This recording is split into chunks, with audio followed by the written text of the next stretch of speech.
안녕하세요. 오늘은 부활 제3주간 월요일입니다.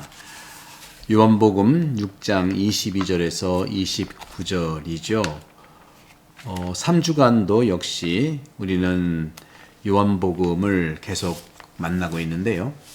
요한복음은 공간복음과 달리 영적인 복음, 상징의 복음입니다. 따라서 요한복음을 이해하기 위해서는 보이는 것 속에 있는 하느님의 생명, 하느님의 영적인 영성, 이 부분들을 바라보는 것이 요한복음을 통해서 주시는 하느님의 메시지를 우리가 이해할 수 있겠습니다. 상징의 복음인 것처럼 요한복음 모든 내용들이 상징을 드러냈어요. 상징이란 말을 우리가 잘 들을 수 있는데 나는 뭐뭇이다, 나는 뭐뭇이다 하고 얘기했을 때 요한복음만큼 나는 무엇이다 라는 상징어로 가득 찬 복음은 없습니다. 나는 물이요, 나는 포도나무요, 나는 양이 드러나는 문이다, 또 나는 생명의 빵이다, 나는 포도나무요, 너희는 가지다, 나는 누구다 쭉 말씀하고 계시죠. 그 나는 누구다 하는 이 상징의 언어로 가득 찼는데 결국은 표징, 상징들 중에 최고의 상징은 이미 제가 말씀드린 대로 바로 십자가이지요. 십자가는 상징 중의 상징입니다.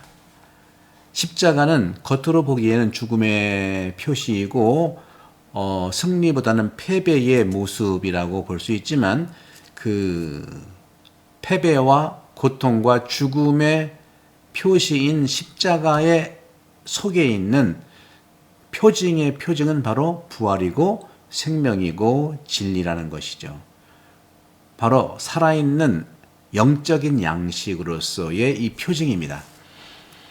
그래서 요한복음은 많은 분들과 대화를 하는 데 있어서 대부분의 예수님과 대화하는 사람들은 그 상징 속에 들어가 있는 사랑과 생명과 진리와 또 표징 중의 표징인 부활을 내포하고 했는데 주님과 대화한 모든 요한복음의 사람들은 첫 번째로는 그 보이는 대로만 느끼는 거죠.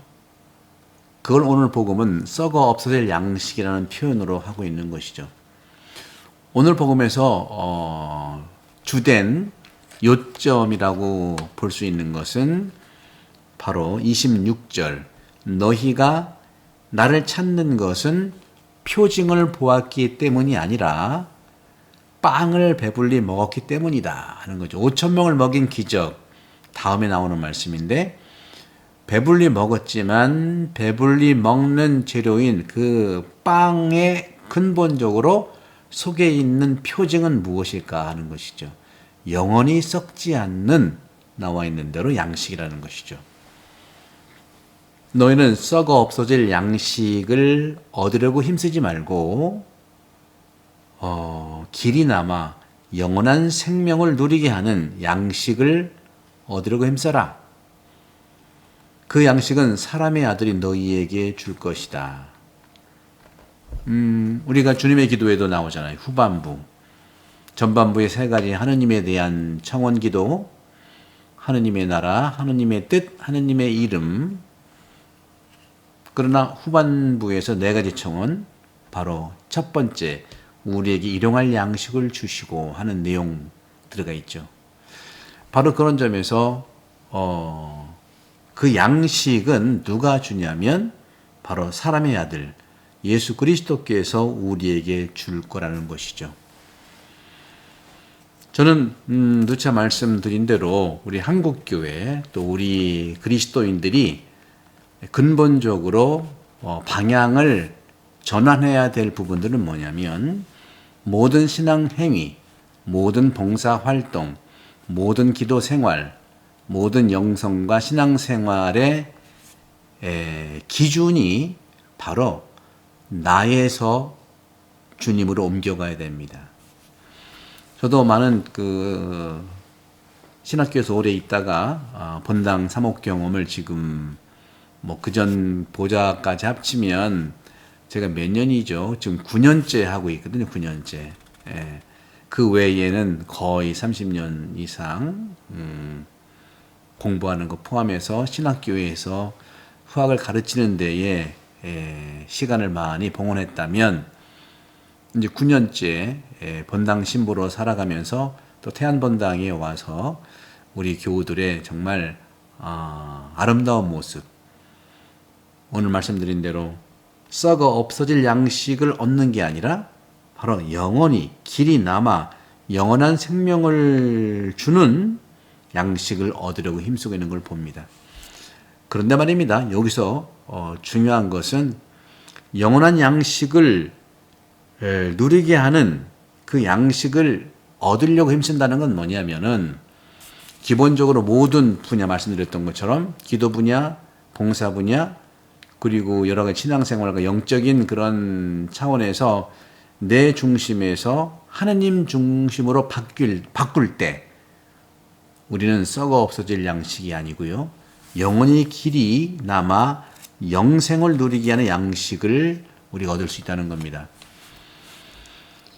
저도 이제 교구 사무국장을 역임하면서 10여 년 전이죠. 하면서 전국적인 소공동체 모임에도 제가 관여하고 또 심포지움이라든가 연수 상당히 우리 교구 교육 많이 함께 했었는데요. 소공동체가 활성화되기 위해서는 관점을 바꿀 때 가능합니다. 저는 기본적으로 소공동체에서 구역 말씀, 구역 단위로 반모임에서 하는 말씀 나누기에 대한 그 포인트와 기도 생활, 봉사 활동은 그래도 이웃을 위해서 하는 부분이 있고요. 그러나 봉사 활동, 기도 생활, 또 복음 나누기 이런 모든 전반적인 것에서 나로부터 시작한 것을 좀 탈피해야 된다는 말씀을 드리고 싶어요. 탈피한다는 것은 어떤 그냥 방향을 바꾸는 것이죠.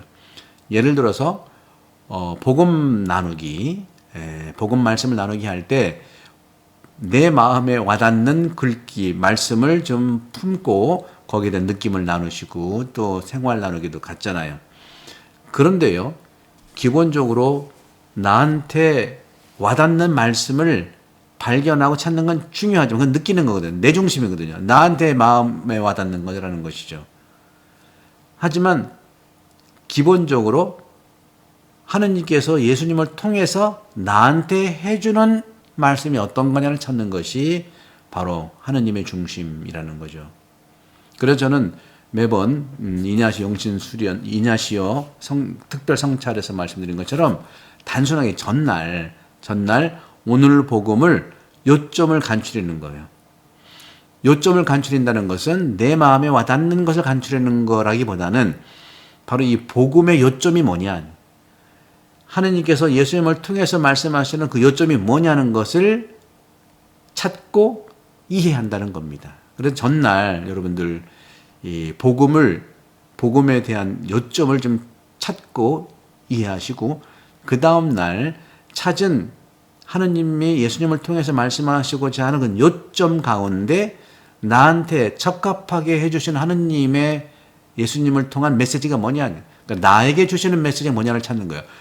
내 마음에 드는 구조로 드는 것도 유사한 거라고 볼 수 있지만 기본적으로 내 마음에 든다는 것은 그때 그 다른 나의 심리 상태라든가 감정 상태라든가 환경 상태에서 내 중심으로 찾는 거잖아요. 내 마음에 와닿는 거. 하지만 기본적으로 말씀의 요점을 발견한다는 것은 하느님께서 예수님을 통해서 나한테 주시고자 하는 하느님의 이야기가 뭐냐, 예수님이 나한테 주시고자 하는 요점이 뭐냐, 그래서 그 다음날 그 요점을 가지고 나한테 적합한 것이 뭐냐, 예수님을 통해서 하느님이 나한테 주시는 메시지는 뭐냐, 나한테 주시는 걸 얘기해요. 그것이 공동체, 본당을 대상으로 한다면 본당 공동체 주시고자 하는 건 뭐냐는 것이죠. 그것을 묵상하고 찾아내고 이해하고 또 재능을 사용하고 대화하고 그리고 그 말씀, 하느님의 그 메시지를 실현하기 위해서, 살아가기 위해서 나한테 필요한 것들을 달라고 하는 거죠. 그리고 하느님이 나한테 주시는 그 메시지, 그 말씀을 마음에 품으면 마음에 품어서 내 마음의 소리가 나오는 거죠. 내 마음의 소리가 양심 성찰이잖아요. 그럴 때 그 마음의 소리가 바로 하느님의 말씀과 같다는 것이죠. 사랑하는 형제 자매 여러분, 바로 그것이 오늘 복음에서 말씀하시는 영원한 생명을 누리게 하는 양식을 얻으려고 힘써라. 그 양식이 말씀이에요. 말씀을 얻으십시오. 나한테 마음에 드는, 마음에 와닿는 것도 중요하지만 그건 내 기준인 거죠. 하지만 하느님 마음에 드는 말씀이 나한테 주시고자 하는 게 뭐냐. 하느님 마음에 드는 말씀. 그래서 오늘 복음에서도 그렇게 얘기하죠. 하느님의 일을 하려면 저희가 무엇을 해야 합니까? 하고 묻자 예수님이 말씀하셨어요. 하느님의 일은 그분이 보내신 일을 너희가 믿는 것이다. 예수님이잖아요. 예수님이 나한테 해주고자 하는 말씀을, 요점을 찾고 발견하고 이해하는 것. 그것을 가슴에 품으면, 나한테 적합한 가슴에 품으면 그것이 실행된다고 하는 것이죠. 성찰, 식별, 믿음, 실행. 보고 알아차리고 믿어서 실행한다는 것이죠. 그러면은 복음 나누기도 하느님의 뜻을 찾는 것이기 때문에 훈련이 되는 거죠. 그동안에는 복음 말씀이 어렵습니다. 못 알아듣겠습니다. 그리고 또 말씀 나누기 하다 보면 생활 나누기로 다 자기 중심이에요. 내 중심. 그러니까 기도를 많이 하시는 분들도 결정적으로 기도를 많이 함에도 불구하고 이웃과의 관계, 가족과의 관계가 그렇게 탄력이 있고 원활하거나 예수님의 그런 그 온유하고 그런 부분들이 더 필요하다는 것이죠. 많은 우리 교우분들이요, 아침에 기도 많이 하십니다. 아침 적어도 20분 기도하시고, 또 저녁 때는 주무시기 전에 한 1시간 정도 기도하시는 분들이 많아요. 기도하는 내용을 쭉 봤더니 주님 가까이 매일매일 기도하고, 또 성모님께 드리는 주일 기도도 하고요, 묵주 기도도 하고요, 저녁 때도 매일 기도에다가 예수 성심 기도에다가 성요셉께 드리는 기도에다가 또 영원한 도움이 성모님의 기도에다가 또 예수님의 순난 이야기라든가, 이건 많은 기도를 하는데 우리가 바로 매일 우리에게 주시는 복음 말씀, 그 복음 말씀을 전날에 예수님이 나한테 주시는 말씀의 요점을 파악을 하고 그 다음날 그 요점 중에서 나한테 주시는 예수님의 나에 대한 선물 메시지가 무언가, 그거를 지속적으로 찾아보십시오. 그러면 찾고 이해하고 믿어서 실행할 수가 있는 것입니다. 분명히 그렇습니다. 방향을 바꾸는 것이 필요합니다. 그럴 때 우리 한국교회도 성장을 뛰어넘는 성숙한 그리스도인 공동체 될 것을 믿어 의심치 않습니다. 저는 계속해서 그런 관점에서 예수님의 말씀을 우리가 알아들을 수 있는 그런 강론으로 여러분들을 찾아뵙겠습니다. 구독, 전파 많이 부탁드리고 감사합니다. 성부와 성자와 성령께서는 여러분 모두에 강복합니다. 감사합니다.